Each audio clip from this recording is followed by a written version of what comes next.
Radisson is the O'Brien project in the Abitibi region of Quebec. There's a picture of the original mine. It ran for 30 years between the 1920s and the 1950s and produced about 500,000 ounces of high-grade gold.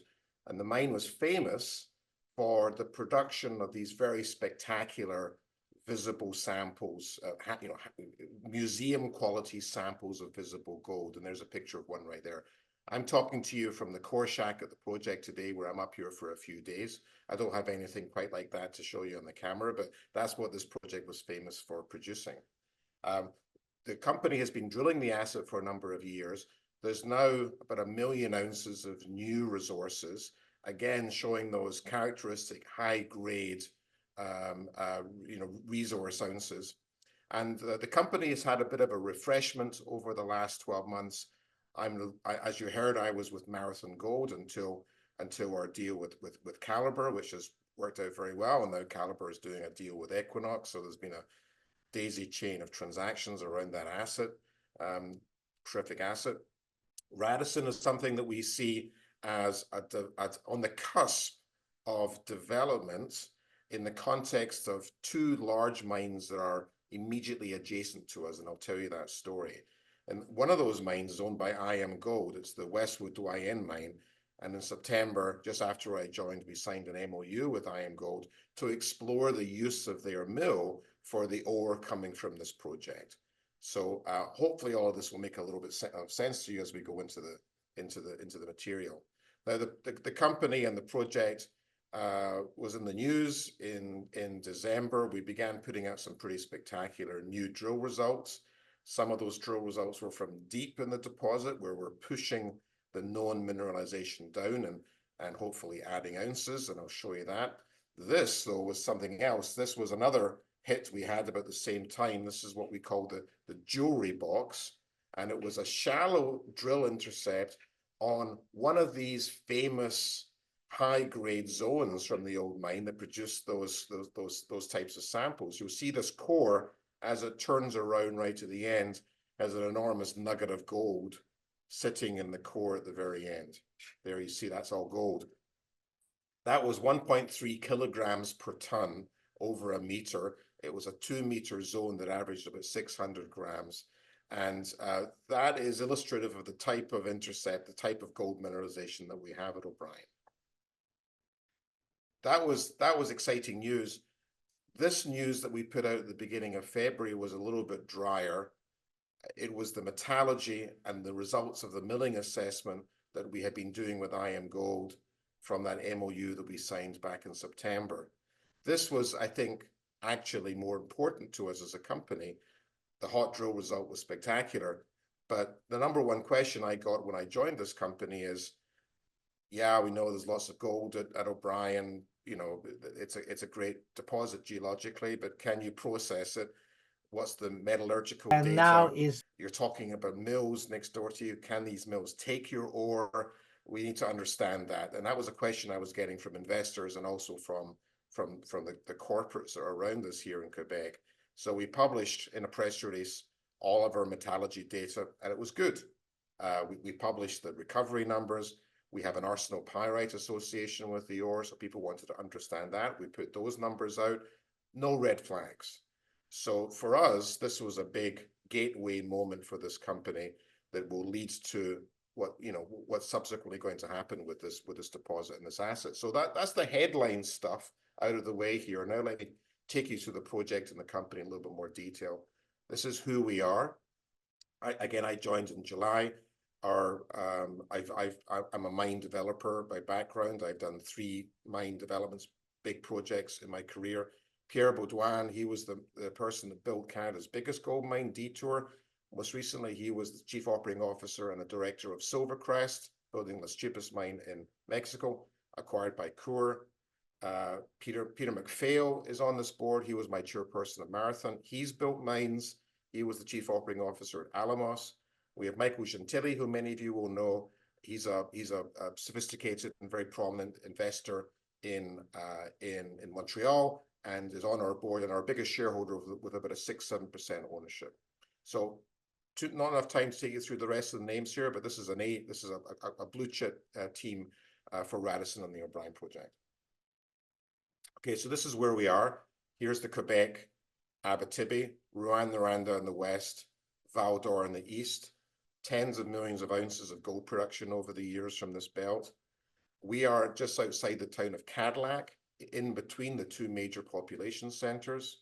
The red areas are hub and spoke areas where you have an existing mill that's perhaps been there for decades, around which you've had a succession of mines and ore bodies processed through that mill, creating that hub and spoke tradition. Very traditional way of developing mines within the Abitibi.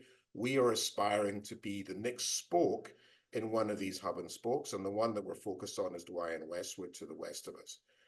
But you've got LaRonde with Agnico Eagle, you've got Canadian Malartic with Agnico Eagle. They've just bought O3 to go into that mill.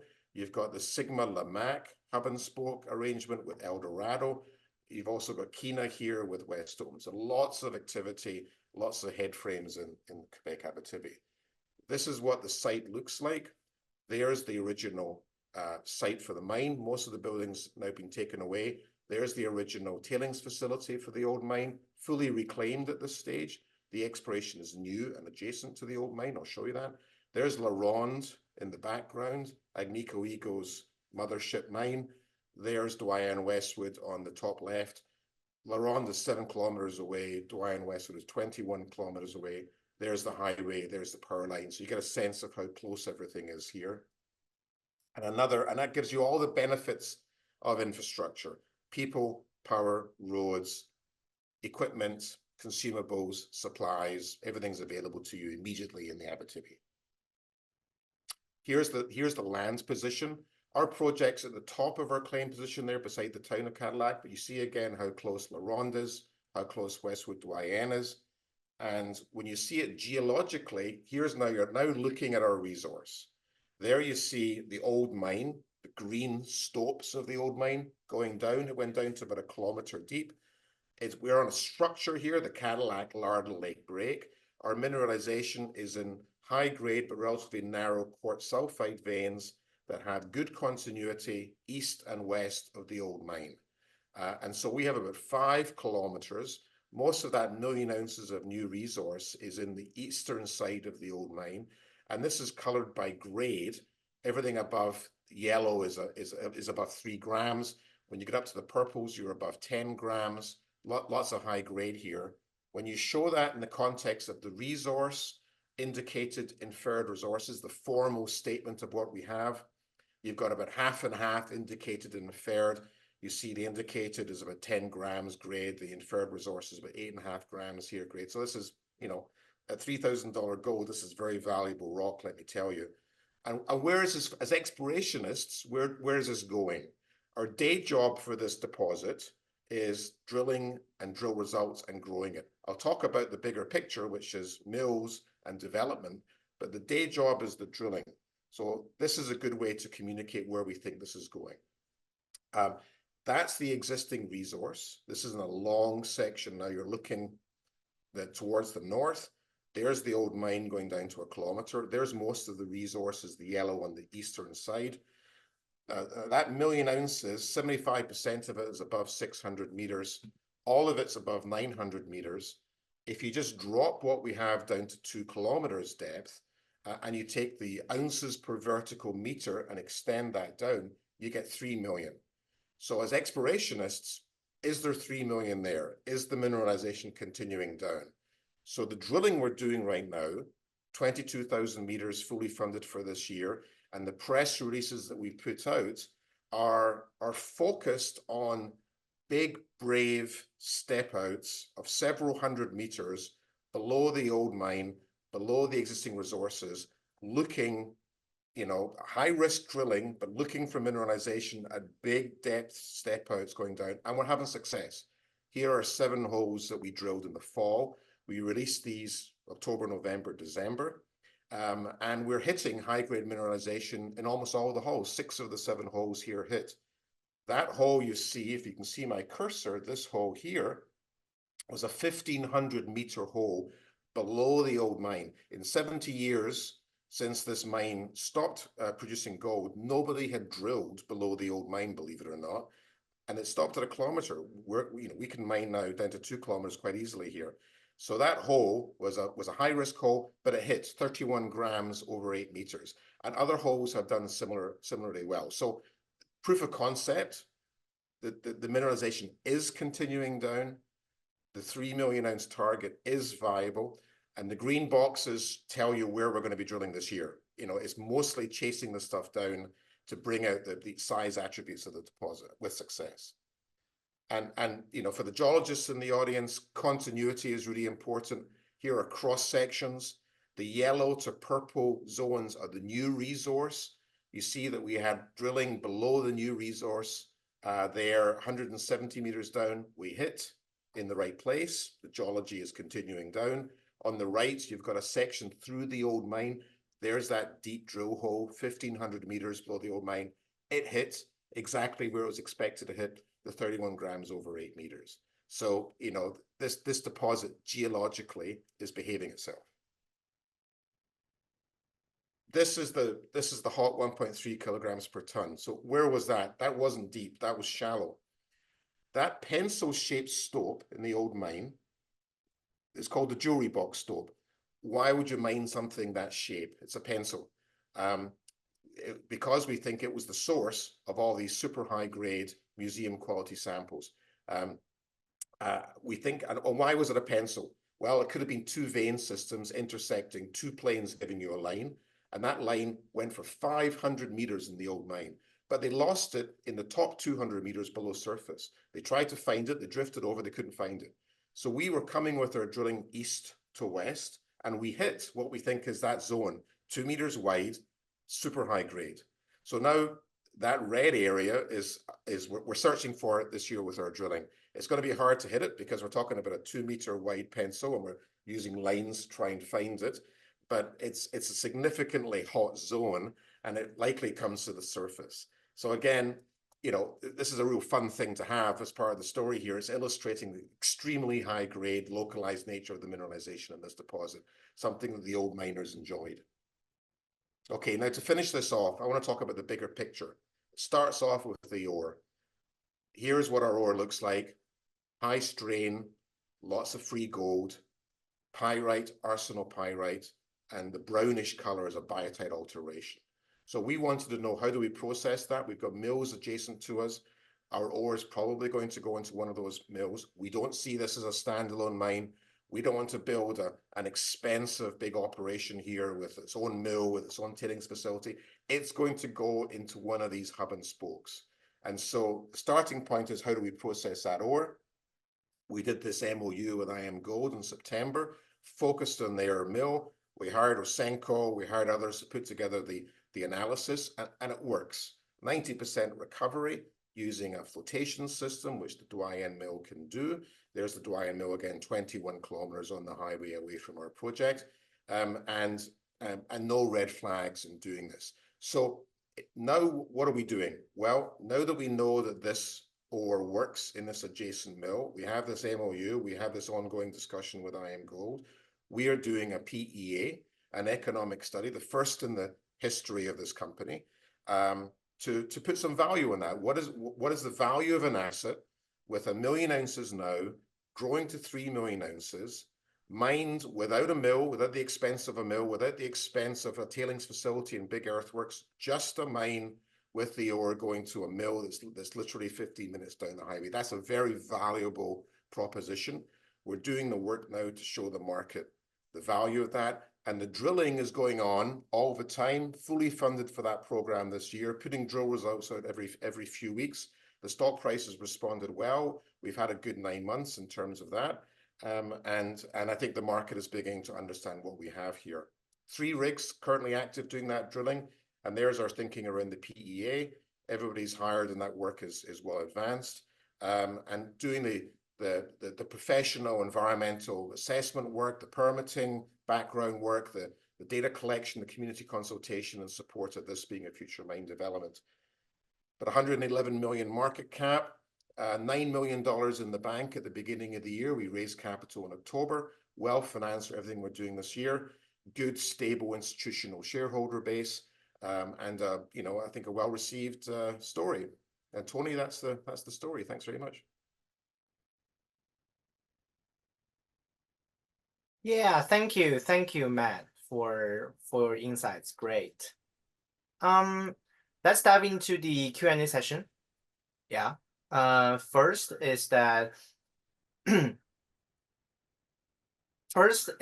just joined the company last year. So did you approach the project differently than the previous management team? So I was coming off a mine build. You know, we had grown, permitted, financed, and started the construction for Valentine. And we were acquired, Marathon was acquired by Calibre, and I was on the Calibre board for about 3 months, came off in the spring. I knew a lot of the people involved in this project already. Michael Gentili had been an investor in Marathon. Pierre Baudouin I knew. I was approached about this. And how I see this project, I think the previous management has seen it as an exploration project. Let's raise some money, let's drill, let's get some good drill results, and let's do it again. And that's been very good work. But now at 1 million ounces, that supports about a 10-year mine plan. We think it will do about, you know, somewhere between 70 and 80,000 ounces at 1,000 tons a day for about 10 years. Earlier in my career, about 20 years ago, I was working with the Agnico Eagle guys. I was running a diamond subsidiary company they had called Contact Diamond. And I'd been hired by Sean Boyd and the team and Jim Nasso, the chairman of Agnico, and I was running this little subsidiary. And I was in their offices for about 3 years. All of those guys were cross-appointed into my little sub. And I was there when Agnico went from a 1-mine to a 5-mine company. One of those mines was Lapa. Lapa is down the road from O'Brien. It is the same grade, same metallurgy, same geology. It did about 100,000 ounces a year for about 8 years. And I was at that mine opening. So I immediately saw in O'Brien, Lapa. And Lapa worked very well because it went to another mill, and it went to the LaRonde mill. That was Agnico owning the mine, Agnico owning the mill, easy to do. O'Brien, the job here is to find the mill and the commercial arrangements under which that happens. But I saw the potential, and the people I think on the board see the potential here. It's a serious board, serious mining people. We've got about 9 mines have been built by the people on this board. And so we see this, yes, it's an exploration project, that's the day job, but there's something else to happen here as well. Great, and good to know the history here. The second question is that any opportunity to reduce drilling costs by drilling from underground? Get that question a lot. The old mine is flooded. I think we're going to leave it flooded, right? It's fully environmentally reclaimed. It's to the account of Quebec. The new resources are off to the side. It would be a new mine. I think our thinking right now is let's just leave that alone. Drilling from surface here, we're doing deep holes, but it is quite inexpensive. This is the cheapest place to drill in Canada. All the drill contractors are here, drill rods, drillers. Everyone drives home to their own beds at the end of the night. So when we're drilling our shallow holes, it's about $175 Canadian a meter all in. When we're drilling our deeper holes, it's about $225 dollars a meter. You're at least double that in a more remote part of Canada. So we can get a lot done from surface here with those types of costs without having to take on the complications of a mine dewater and rehabilitating an old mine just to get access for drilling. We're enjoying doing it from surface. I see. Great explanation. So I'll give you last 2 questions. First is that deep drilling seems to be your major focus this year. So what are the key factors in achieving success in deep drilling?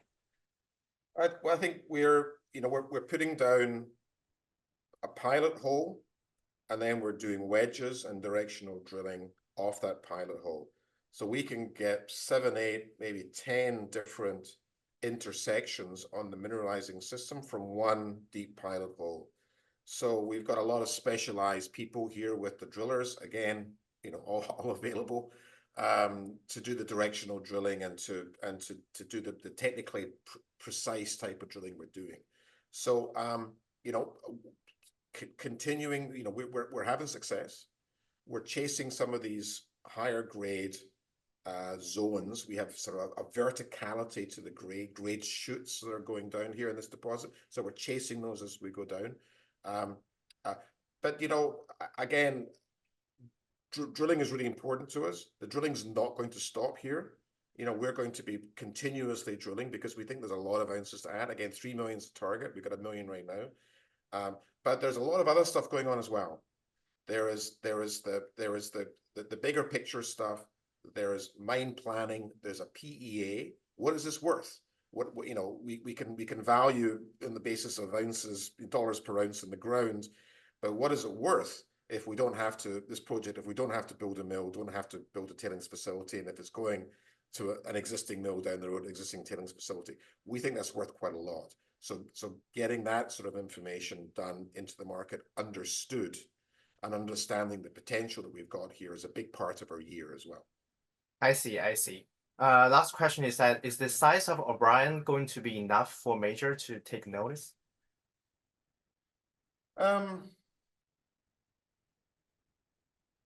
You know, you know, 3 million ounces at these grades, if that's what this is, the answer is yes. Yeah. Anybody takes notice I see. for a deposit like that. Are we trying to get the attention of a major here? You know, that's not our strategy, right? Our strategy, we've got two big companies right beside us, right? We've got Agnico Eagle, you know, with, you know, now a $70 billion company with LaRonde right over the fence. We've got IAMGOLD, big company with the Westwood Dwayne mine next fence over. We've got Eldorado the other way. You've got Wesdome, the smallest of the bunch, and they're 2 billion. They've all got eyes on us, right, and what we're doing here. So our strategy is not to go out and to get the attention of these companies. We have their attention. We are building a resource. We're building a credible strategy around how to develop in this asset, and we're enjoying the fact that there's a lot of opportunities here, right?